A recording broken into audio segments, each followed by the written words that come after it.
Now I would like to take this time to introduce our speaker for today, who will pose the question of who will benefit from the sale of AltaLink. Today we have Joe Anglin MLA. Joe Anglin was elected as a member of the Legislative Assembly for Rimbey Rocky Mountain House Sundre on April 23rd, 2012. He has served as Deputy Chair of the Standing Committee on Resource Stewardship and as a member of the Standing Committee on Public Accounts. Anglin served in the United States Marine Corps during the Vietnam era before becoming a police officer. He then obtained a bachelor's degree in business and a master's degree in education. As an active member of his community, Anglin served as chair of the Ramoka Housing Foundation from 2010 to 2012, and also served as town councillor in Rimbey from 2010 until his election to the Legislative Assembly. Anglin successfully organized and led the La Vesta Aereo Group, an association of Southern Alberta landowners opposed to the construction of a 500 kilovolt electricity transmission line through their area from 2006 to 2010. So please join me in welcoming Joe Anglin.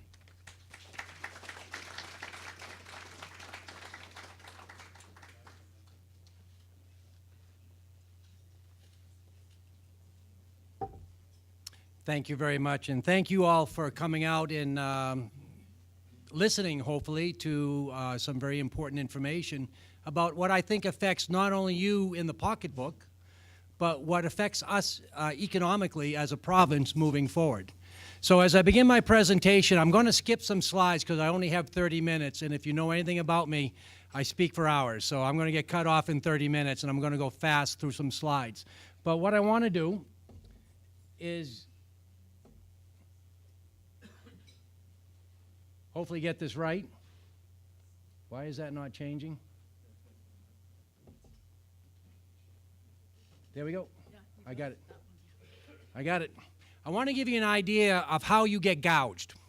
And it's important to understand that because you hear that every now and then from me in the press, that the generators have just gouged you. The price of electricity has risen to $1,000. And I want to give you a sense of how that happens. And when AltaLink or some of my detractors in the industry see this slide, they go crazy, but the fact is it's accurate.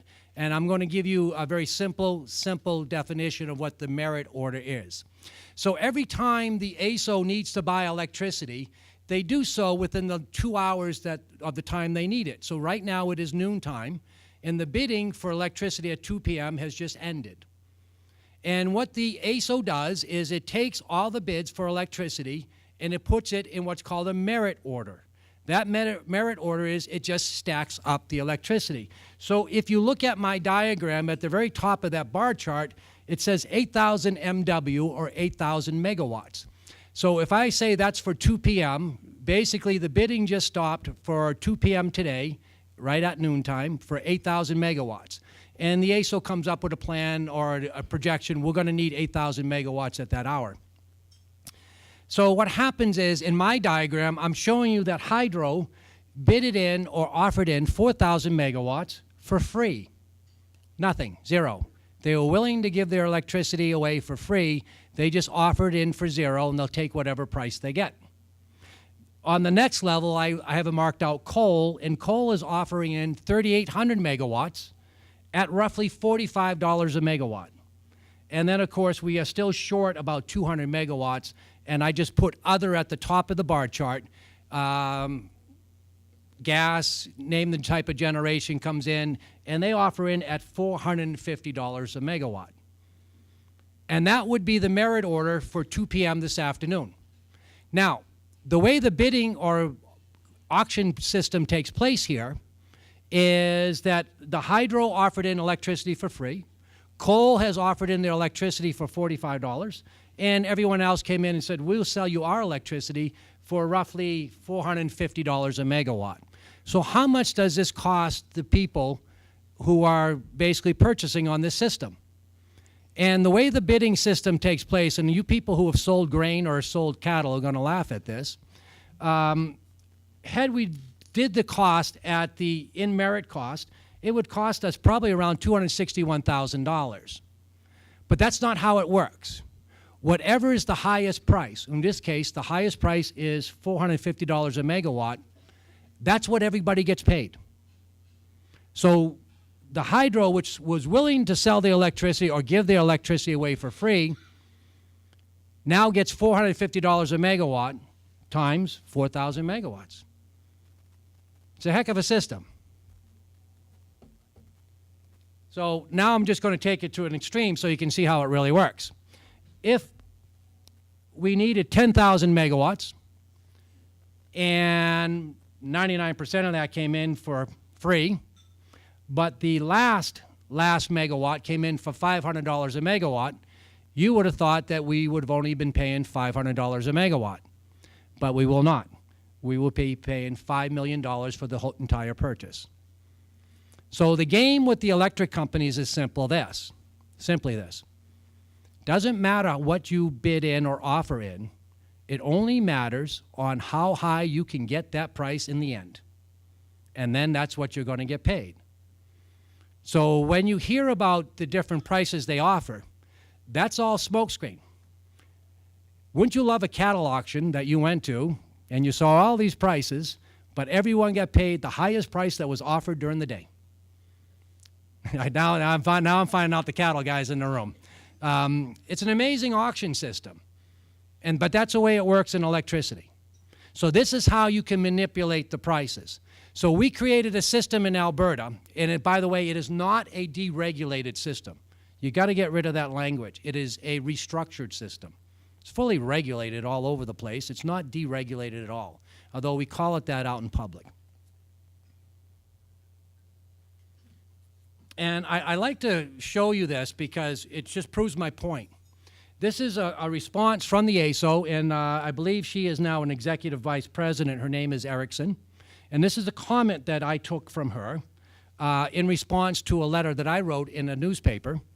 And she basically wrote approximately 6,000 to 7,000 of the megawatts available out of the total capacity in this province is available to the AESO generally at free, zero.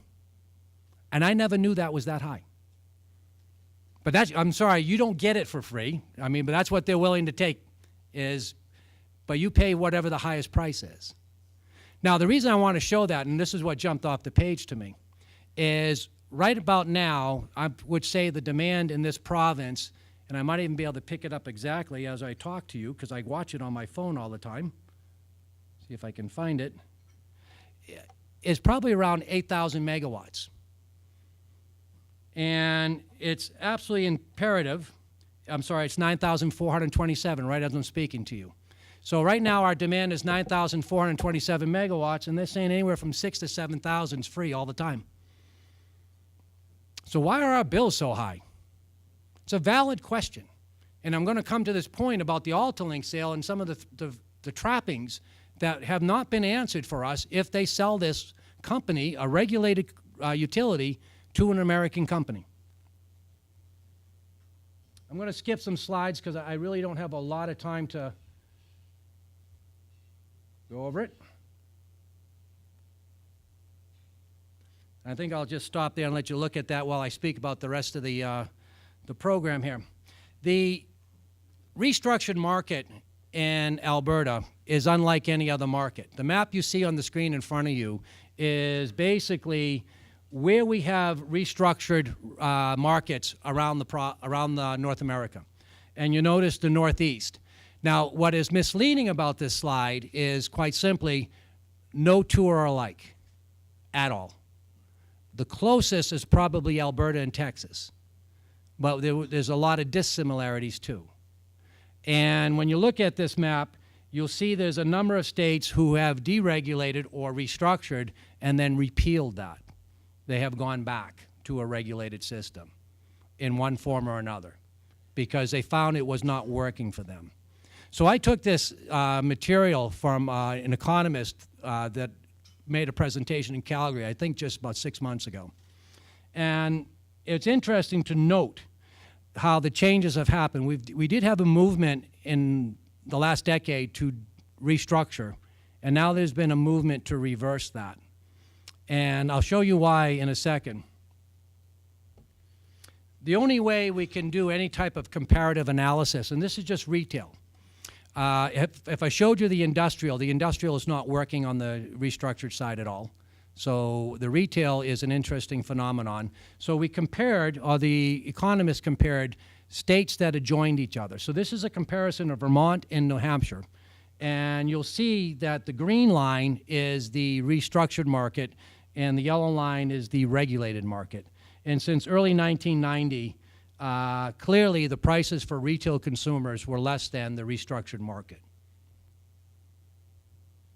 This is another comparison between Indiana and Ohio. And again, clearly the restructured market did not deliver the prices that the regulated market did in this comparison.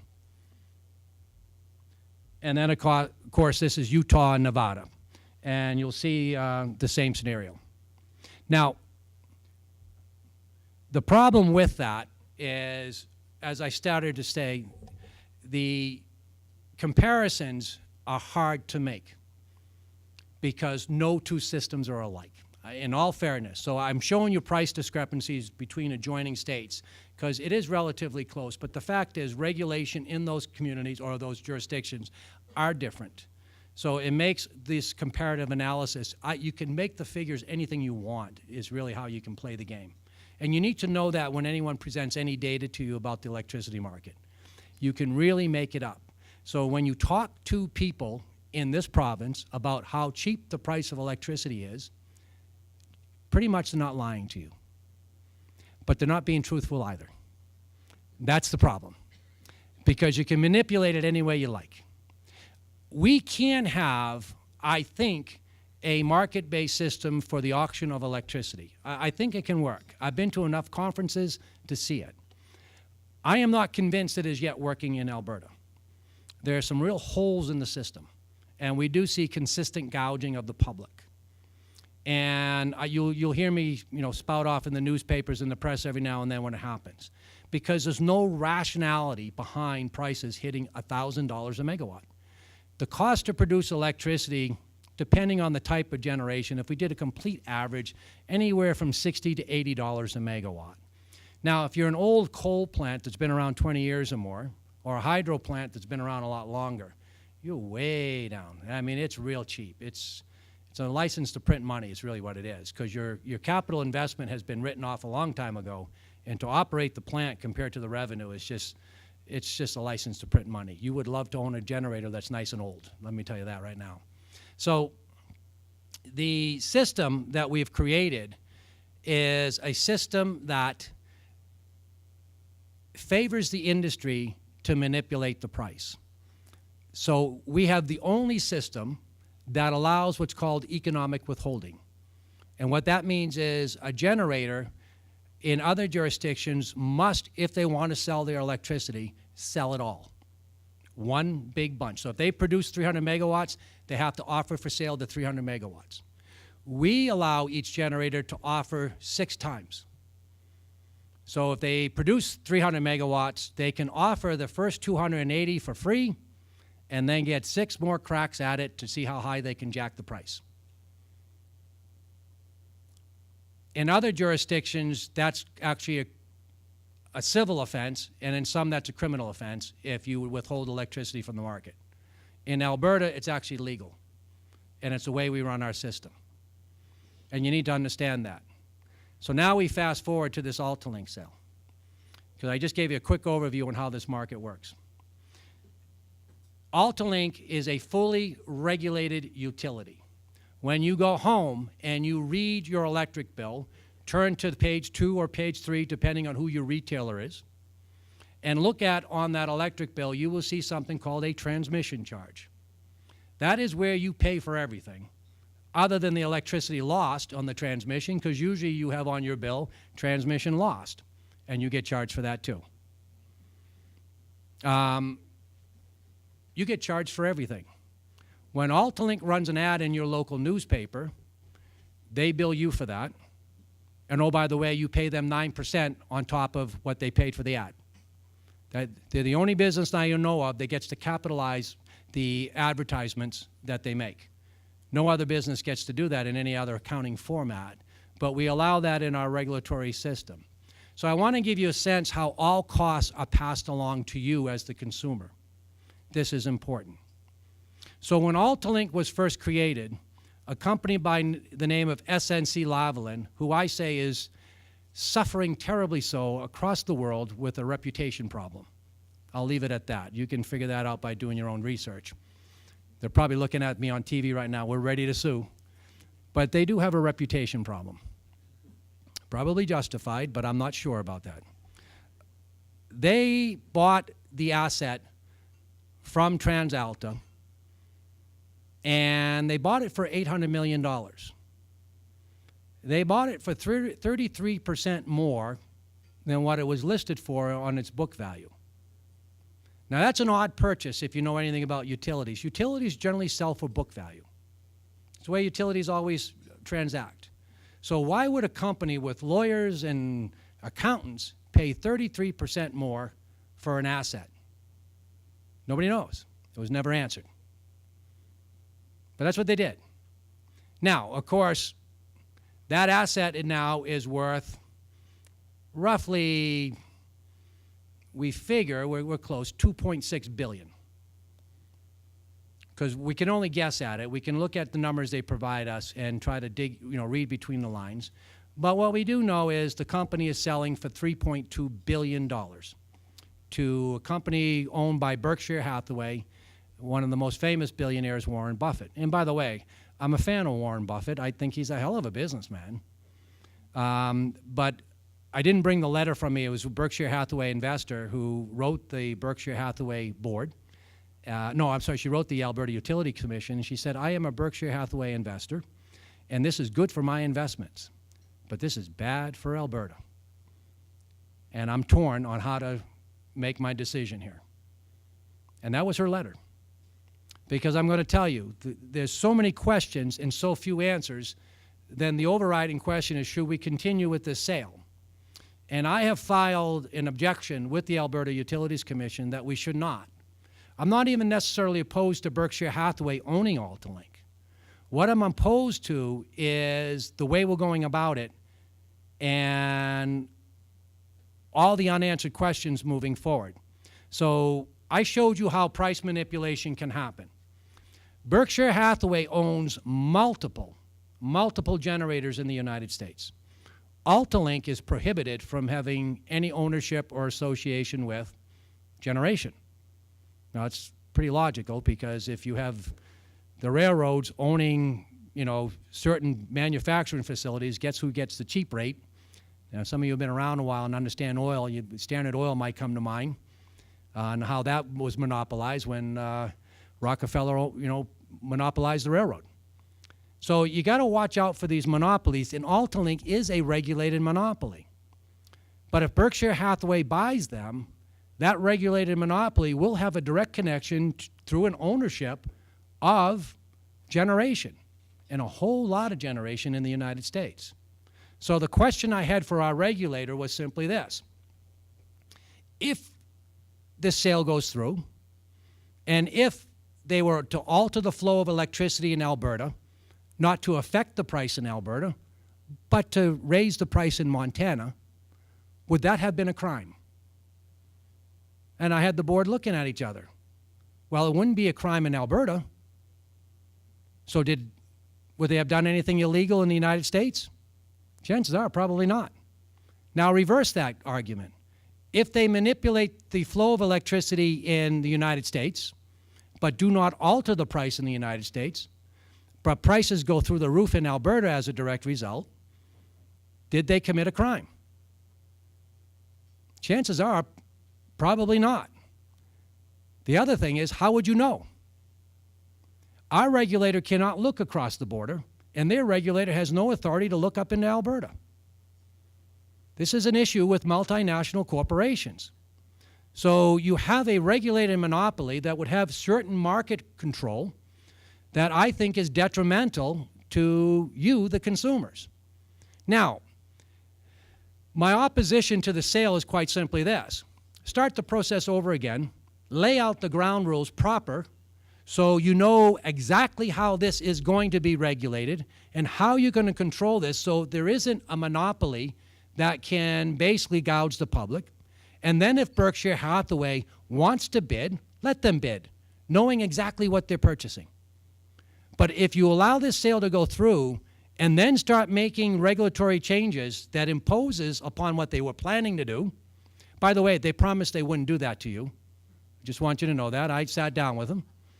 TransAlta promises that every time I've talked to them too. The fact of the matter is, we're going to end up in court if we start imposing now conditions after they made the purchase. That will cost you also. We should not do that. What we need is a fair playing field, that all these companies have a fair shot at bidding to basically buy and operate. In your case, what they're doing is paying for the privilege to operate, AltaLink, and let the best bid win. Now, the problem is this. For a company like SNC-Lavalin, what is the best bid? Well, the highest price. For the public, who is the, and I say this sincerely, the biggest and second investor, the other investor is the company that buys the company, but you are the major investor in this AltaLink. You pay for it all. All those costs are passed down to you. Where do you get your return? And what is the best bid for you? Because if you tell me it's the highest bid, I would disagree, because you pay for it. You're paying for this. So the highest bid is necessarily not your best bid. Your best bid is efficiency, quality, and basically something that will affect long-term consistency, reliability in the marketplace.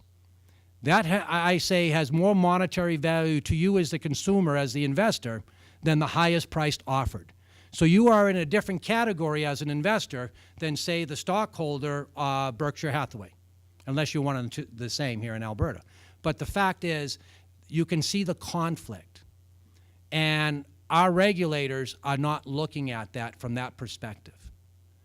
So when SNC-Lavalin looked and took in, I think, 5 or 6 bids, they won't tell me exactly how many, they just presented the highest bid to the AUC, the Alberta Utilities Commission. And the issue is simply this. Was that the best bid, and why can't you, the public, entertain any other bids to consider that and maybe send that back to SNC-Lavalin and say, hey, wait a minute, we looked at the bids, we are the other major investor, but we see this bid and that bid, can you please now bring the 3 to us and tell us why one is better than the other? In other words, that has been my argument. And I am bringing a bill forward, and it's the first bill, Bill 201. It's called the Public Interest Amendment Act, and it's going to have a lot to do with the results of what's going on here. I do not think it's going to affect the sale, but we had a system in place where the public used to get reimbursed for its investment on these types of sales. And it was an actual formula. It was called the TransAlta formula. And the courts in 2006 put an end to that, and this is one of the first cases coming forward. So it's probably the second or third, but to deal with that but this one's a huge one. They're overspending by $600 million for this asset. You will pay for it somehow. We don't know how you're going to pay for it, but you will pay for this somehow. They just haven't told us how they plan on making that money back, but I can guarantee you Warren Buffett has no intention of leaving $600 million on a table up in Alberta. He has every intention of making that money back. We just don't know how he's going to get it back, but I can tell you, I know how he's going to get it back. You're going to pay him back for it. It's simple as that. Now, under our old system using the TransAlta formula, that overpayment will go back into the rate base. SNC-Lavalin will still make a return on their investment, but there would be a return on your investment, and we would not have this silliness of, we would eliminate this overpaying for assets that are unreasonable and unjust. And that's what that TransAlta formula did. It's actually quite a complicated formula. And I think, for the most part, it worked, and it worked well. And that's what my bill is proposing to deal with, is to give the utility regulator a chance to go back now. Now, when the court ruled to eliminate all that, What it said was, this isn't wrong. All it said was the Alberta Utilities Commission did not have the ability to reallocate proceeds from a sale because they did that under their public interest mandate, and what the court said, you're reaching too far under your public interest. You've got to have that written in legislation. So I'm bringing a bill forward this autumn. It should be tabled the week after we come back into session. I believe the first Monday back, second Monday back, whichever one. And that's what my bill will be going after, is to give the Alberta Utility Commission the ability to look at all the bids and the ability to reallocate proceeds in a fair and just manner based on your investment versus the investments that the company is making too. I am not looking to penalize anyone, but what I am looking for is to make sure our interests are protected, and most importantly, that our interest in our grid for our economy, because our whole economy runs on electricity, is protected.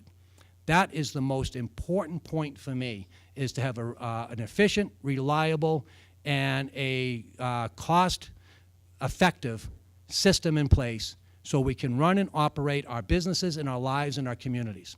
So thank you very much, and I guess I get to take questions after lunch.